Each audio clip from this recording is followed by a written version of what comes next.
A paz de Cristo, povo de Deus abençoado, você está no canal Só a Verdade. O nosso objetivo do canal Só a Verdade é ensinar aqueles que nos assistem, edificar a sua vida através da poderosa e grandiosa palavra de Deus, porque essa é a função de um pregador, de um pastor, de um ensinador, é edificar aqueles que estão do outro lado.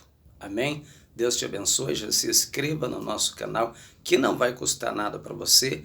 Dê lá o seu like, o seu joinha, tá bom? Dê o seu joinha para nos ajudar aqui fazendo isso. Você vai ajudar o nosso canal a crescer e Deus vai te abençoar grandiosamente. Hoje nós vamos falar a respeito de Paulo, daquilo que Paulo ensina.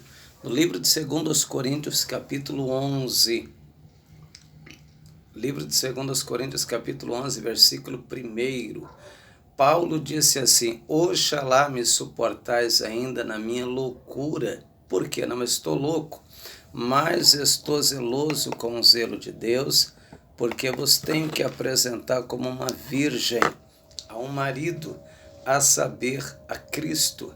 Mas tenho medo que, como a serpente enganou Eva no Éden, venha enganar vocês também e corromper a mente e a consciência de vocês. Essa foi a preocupação do apóstolo Paulo. Por quê? Paulo sabia o que estava falando, né? Ele conhecia o inimigo da igreja. Você sabia que nós estamos pisando em território inimigo? Você sabia que tudo isso aqui pertence ao diabo? Lembra que ele falou para Jesus: se você me adorar, eu dou tudo para você, porque me foi dado, é meu. Está entendendo? Então a igreja de Cristo, nós estamos pisando em território do inimigo, o que não é brincadeira, além de ter que enfrentar o próprio diabo contra a nossa vida, com a sua inteligência e com a sua astúcia. A Bíblia diz que antigamente, lá no início de tudo, aonde estava ele, quem era ele? Ele era um querubim ungido, estava no Éden e no meio das pedras afogueadas andava. Antes do jardim do Éden ser plantado, o diabo já estava lá. Porque a Bíblia diz que Deus plantou o jardim no Éden. Aonde Adão e Eva viveu foi o jardim que Deus plantou, ou seja, Deus pegou uma cópia do que já existia, uma réplica do que já existia e plantou lá. E a Bíblia diz que esse jardim, o diabo estava nele. Lúcifer estava nesse jardim. Antes dele ser plantado no Éden, quem andava sobre ele, quem habitava sobre ele, era Lúcifer. E a Bíblia diz que ele se corrompeu pela sua sabedoria e pelo seu grande esplendor. E com isso, conseguiu enganar a terça parte dos anjos. Agora vem cá comigo, vem cá. Vem cá, vamos pensar junto. Se ele conseguiu enganar os seres celestiais, anjos poderosos, anjos que refletem a glória e o poderio de Deus, anjos que possuem uma inteligência e um poderio muito grande, quem dirá a nós? Quem dirá a nós que estamos na terra? O que é que ele falou para os anjos? O que é que ele prometeu para conseguir arrastar a terça parte de anjos do céu? Você já pensou nisso? O que é que ele prometeu? O que ele disse para arrastar a terça parte de anjos do céu? Já pensou nisso? Nós não sabemos o que ele prometeu, mas coisa pequena certamente não foi. Certamente ele prometeu grandes coisas aos anjos para que arrastasse a terça parte de anjos. Você não sai de um emprego se você não receber uma proposta maior. Se alguém falar: olha, você não quer trabalhar comigo, eu vou te pagar mais, aqui você vai ser isso, você vai ganhar mais, você vai ter mais benefício, por esse motivo talvez você possa sair do emprego que você está para poder ganhar mais, né?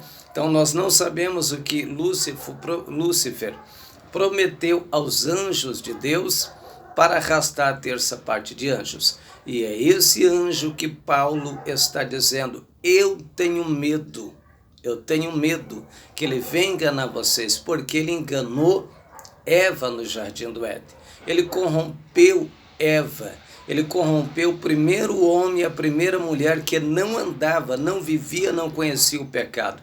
E a gente nota que quando ele chega para Eva, o que ele disse? Ele trouxe a mesma astúcia dele, a mesma coisa. É assim que Deus disse: não comerás de nenhum fruto que está aqui no jardim. Deus não falou isso. Deus disse: comerás de todos, menos de um. E Eva disse: não, Deus falou que a gente pode comer de todos, menos dessa aqui.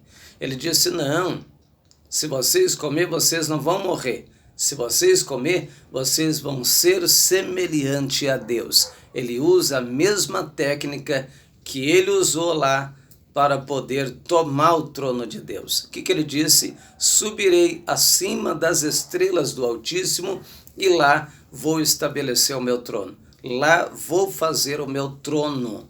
Ele queria ser semelhante ao Altíssimo. E ele disse para Eva que se Eva comesse, seria também semelhante ao Altíssimo. E com isso conseguiu enganar a igreja de Cristo. Ou melhor dizendo, conseguiu enganar Eva lá no Éden. E hoje, meus irmãos, hoje o diabo, o que é que ele está inventando? Qual é a ideia dele? O que ele está fazendo para enganar no dia de hoje?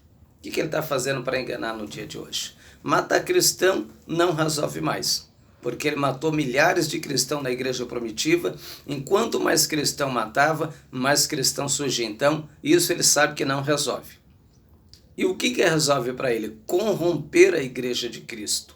Afastar a igreja de Cristo da simplicidade de Cristo, que é o medo que Paulo tinha. Quando Paulo estava doutrinando a igreja, pregando para a igreja, ensinando para a igreja a verdade, alguns irmãos ignoraram ele.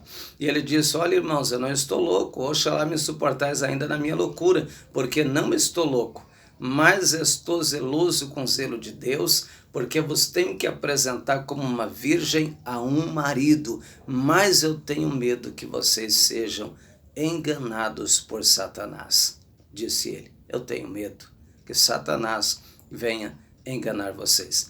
Lembra da simplicidade da igreja antiga? Lembra da simplicidade da igreja quando ela começou? A simplicidade dos cristãos? Como que os cristãos viviam diante da presença de Deus? A sinceridade, o temor que havia no meio deles, a simplicidade que havia. A gente não via vaidade no meio dos cristãos. A gente não via os cristãos com vaidade. A gente não via. Era raridade ver um homem de Deus e uma mulher de Deus entregue, cheio de vaidade, como a gente vê hoje.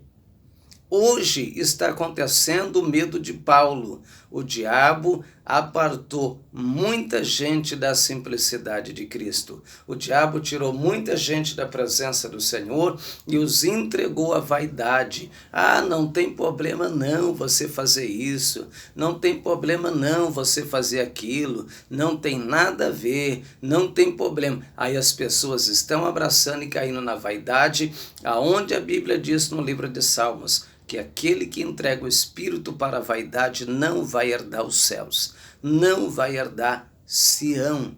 Está lá. Só que o diabo hoje está falando, não tem problema você usar uma calça comprida, não tem problema você passar um batonzinho na sua boca, não tem problema você cortar o cabelo. Que isso? Isso aí é de coisa de crente careta, isso aí é coisa de crente antigo, não tem nada a ver. Aí ele está usando a mesma técnica que ele usou no Éden. A mesma coisa. Ele disse para Eva, não pode comer, você não vai morrer, você vai ser como Deus. Né? Não, usa um batonzinho na boca, usa aí uma calcinha apertada, porque você não precisa andar igual velha para você ficar bonita para o seu marido. Essa é a técnica que o diabo está lançando nos dias de hoje e apartando a igreja da simplicidade de Cristo. Irmãos, é muito sério. Se a igreja não se encontrar irrepreensível diante do Senhor, perfeita diante de Cristo, ela não vai poder dar o reino dos céus. Amém? Deus te abençoe, que o Senhor te dê graça, que o Senhor nos ajude a vencer ao diabo. Nos ajude a vencer esse mundo, nos ajude a vencer esse mundo terrível de pecado e de concupiscência. Deus te abençoe e até o próximo vídeo, se Deus quiser, e ore ao nosso favor.